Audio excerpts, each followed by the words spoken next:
Hey, what is up, dudes and dudettes? This is Dudediligence here, and today we're gonna talk about something in depth about SQQQ. So one of our Patreon members asked me this question, and I was like, oh, I never really talk about how exactly does it work when Nasdaq drop and how SQQQ sort of positively expose you to a negative Nasdaq exposure. That's a finance language, but in general, what it really means is it's inversely pegged to the Nasdaq. That means when Nasdaq goes down, SQQQ will go up, and it's 3x of average. That means 1% drop in Nasdaq will result in 3% increase in SQQQ. Okay, just let me give you an example right now. So let's just say, and then I'll show you guys. Okay. So the question is, what if Nasdaq dropped by 300 points? How much is that in SQQQ points? Okay. So now we go to our trusty Weibo, right? We go to IXIC, which is Nasdaq. Okay, so Nasdaq is currently at 13,768.992. Take our calculator. He asked 300 points, right? Okay, so 300 points divided by 13,768.92 equals to 2%, which is 2.2%. So that would translate into 3x leverage is TQQQ will increase by 6.5%. Okay, but here's the more interesting part. Most people trade TQQQ on options. That means technically speaking, when it increased by 6.5%, and then you just bought an option that's a one strike point higher than the previous day. That means you actually will make over 80% depending on what the actual delta is and when you bought in this call options. So essentially, when you think about this, so first of all, SQQQ is 3x leveraged. That means what? SQQQ options are more than 3x leveraged, which means like way more than 3x leveraged. Okay, so if you can, if any of us can predict the future, and we know that on one day Nasdaq would drop 1%, and there's a high probability if you just buy SQQQ options the Friday before the Monday option flow, and the Monday option flow is all put option flow, and then you can probably double your position in just one day. But that also means you did minimal hedging. That also means you're taking on a really risky position. And what else will we summarize? 300 points drop in Nasdaq will be about 2.1% drop on Nasdaq, and that will be 300 points drop in Nasdaq will equal 6.3% increase on SQQQ, and one strike. Actually, we don't want to get into the options a little bit too much. Okay, so this is basically on what happens on SQQQ when Nasdaq drops.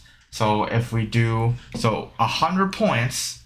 So let's do every point, right? Every point. Well, actually, it's 6.5%. So every point in Nasdaq, how much does it cost? So every point drop in Nasdaq will result in 0.002% increase in SQQQ. Technically speaking, that's times 4. So it's 0.00. Wait, let me take this thing. So it's 2.171234. Wait, let's just do. Let's see if the math is correct. 0002 times 300. Yeah, there you go. Yeah. Every 1 point. Sorry, I have to do it with my pen and pencil because I can't do it just with a calculator. Every 1 point drop in Nasdaq equal 0.002 which equals to 0.02% of increase in SQQQ. Okay? And we talked about beforehand, right? SQQQ was 4x less expensive than now. Okay, and this is gonna be a very general math, just in case you guys didn't watch the other SQQQ video. Was 5x less expensive than now, which then means before the RS on SQQQ, your implied leverage was 15x. Okay.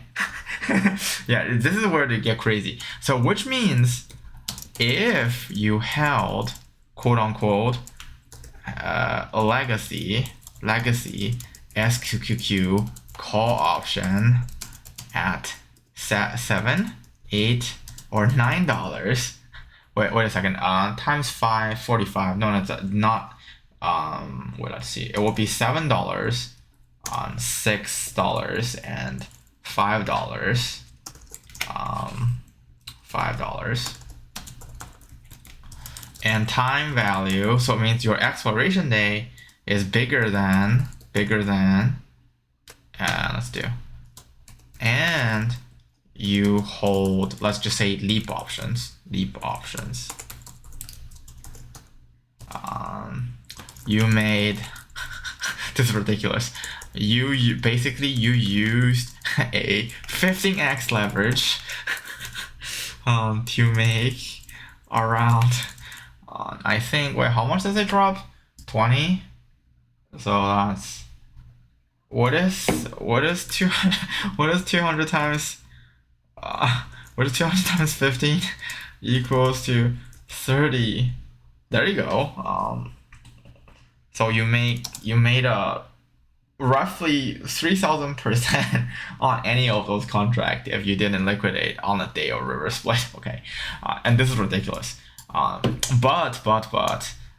let's just say and so what does it mean? On after RS? So after RS, you basically just bought, so all of your option on strike price will change from 7 to 35, right? And then 30, 25.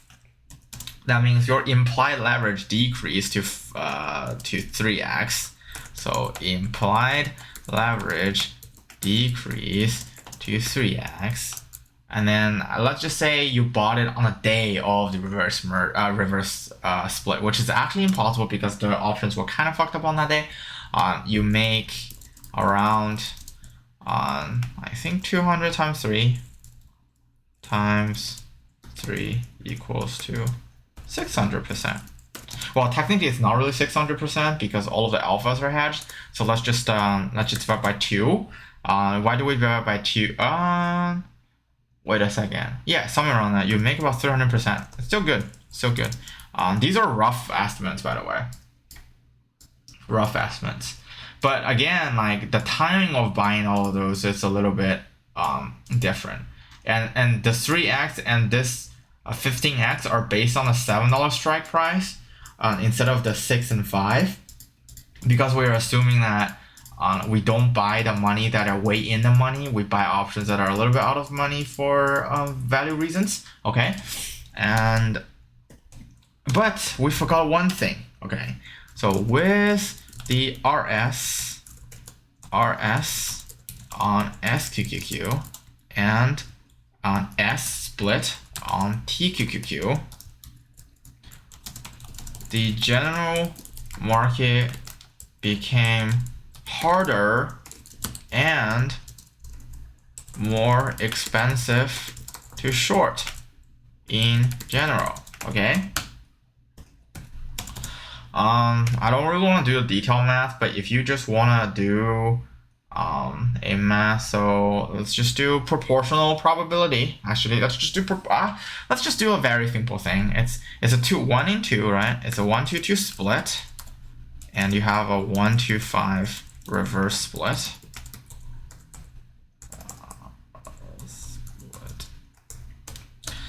So in general, the market is 1 to forward split, right? So that means you deleverage by half, okay? If you deleverage by half, that means it's 2x less expensive to go long, okay?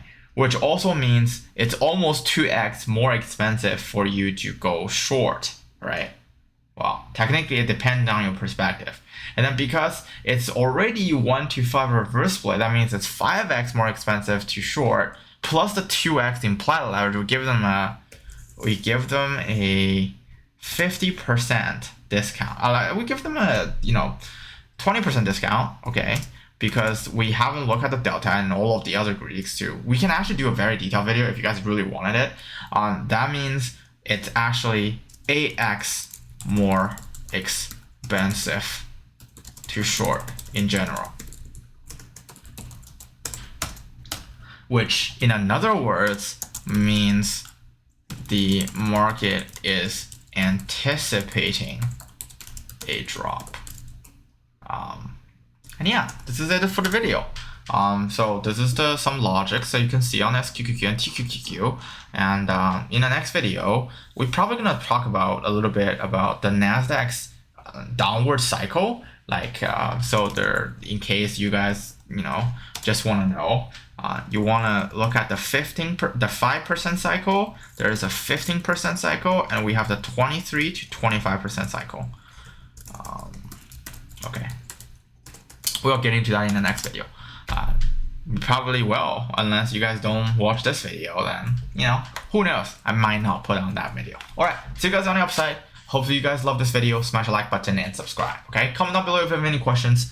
Again, if you join Patreon, $10 per month, you get to basically ask whatever questions you want. And then I periodically go up there and answer very frequently. And also Patreon members are really, really great. We talk about investment theories and everything. And for those of you who just want to join Discord, go do that. We're in PBT really hot. And for those of you who want a detailed DD on that, me and Bronco's going to do a collab. And we're going to basically lie out the oil feature for you guys in the next week. Hopefully he gets better on his COVID situation. All right. Okay. See you guys on the upside. All right. It's already too late. I got to get up early to trade tomorrow morning.